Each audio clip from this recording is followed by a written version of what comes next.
Hello friends, welcome to exam alert YouTube channel. Exam alert YouTube চ্যানেলে সকলকে স্বাগত জানাই। তো ফ্রেন্ডস দেখো, আজকে একটা অত্যন্ত গুরুত্বপূর্ণ বিষয় নিয়ে আলোচনা করব, যেটা হচ্ছে প্রাইমারি ইন্টারভিউ বোর্ডে কিন্তু ডকুমেন্ট ভেরিফিকেশনে কিছু কিছু সমস্যা হচ্ছে, বিশেষ করে কিছু কিছু কাস্টের সমস্যা দেখা দিচ্ছে। তো সেই রিলেটেড সমস্ত কিছু বিষয় আজকে আলোচনা করব।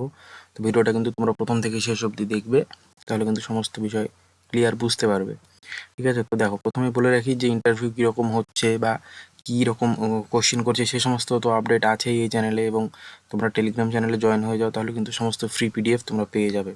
তো দেখো, মেন যেটা সমস্যা হচ্ছে সেটা হচ্ছে রিভ্যালিডেশন ইস্যু, এসটি/এসসি কাস্ট সার্টিফিকেট আর ইডাব্লিউএস ইস্যু। তো এই কয়েকটা সার্টিফিকেট, রিভ্যালিডেশন আর ইস্যু, এই সমস্ত কিছু নিয়ে কিন্তু সমস্যা দেখা দিয়েছে ইদানিং। তো যেটা মেন সমস্যা সেটা হচ্ছে অনেক ক্যান্ডিডেট এমন আছে যারা কিন্তু ফর্ম ফিল আপের সময় জেনারেল হিসেবে ফর্ম ফিল আপ করেছিল, যেহেতু তাদের কাছে সেই সময় কোনো কিছু সার্টিফিকেট ইস্যু হয়নি, যেমন ওবিসি সার্টিফিকেট ইস্যু ছিল না বা ইডাব্লিউএস সার্টিফিকেট ইস্যু ছিল না, এসটি/এসসি কোনো সার্টিফিকেট সেই সময় ইস্যু ছিল না বলে তারা কিন্তু জেনারেল হিসাবে ফর্ম ফিল আপ করছে, পেমেন্টও জেনারেল হিসাবে করেছে।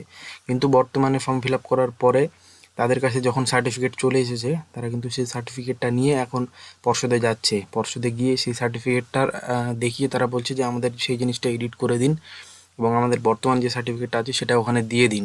তাছাড়া তারা কিন্তু একটা ফেক ডকুমেন্টস দিয়ে সেই সময় একটা আপলোড করে দিয়েছিল।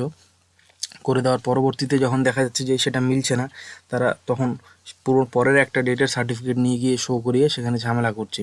এবং এই ঝামেলা করার দরুন যে জিনিসটা হচ্ছে যে বোর্ড কিন্তু সকলের ক্যান্ডিডেচার বাতিল করে দিচ্ছে। এরকম 2-3 জন ক্যান্ডিডেচার কিন্তু অলরেডি বাতিল হয়ে গিয়েছে।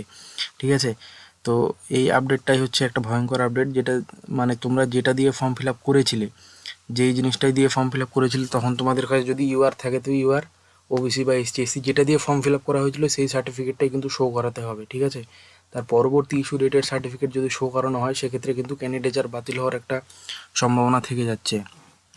তো এই জিনিসটা তোমরা তোমাদের সার্টিফিকেটগুলো দেখে নেবে যে সার্টিফিকেটটা ইস্যু কবে হয়েছে বা ফর্ম ফিল আপটা কী দিয়ে করেছে। এবং কোনো রকম কিন্তু ফেক ডকুমেন্টস নিয়ে ভেরিফিকেশান টেবিলে যাবে না, গেলেই কিন্তু একটা বিপদ বাড়ছে এবং তারা যে কোনো সময় কিন্তু ক্যান্ডিডেচার বাতিল করে দিতে পারে। এবং তাদের সঙ্গে কখনোই কোনো রকম তর্ক বিতর্কে জড়াবে না, জড়ালেই কিন্তু বিপদ আছে।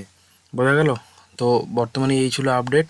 তো তোমরা সকলকে চ্যানেলটা এটা শেয়ার করে কিন্তু তোমার অভিজ্ঞতাটা এই যেটা আমি বললাম সেটা সকলকে শেয়ার করে দিয়ে সকলকে সচেতন হতে বলো, তাহলে কিন্তু সকলেরই আখেরে ভালো হবে। না হলে ভবিষ্যৎ কিন্তু সমস্যা পড়া যায়, পরবর্তীতে যদি কোনো কেস হয় এই প্যানেল নিয়ে, তখন কিন্তু সমস্যায় সকলে পড়বে।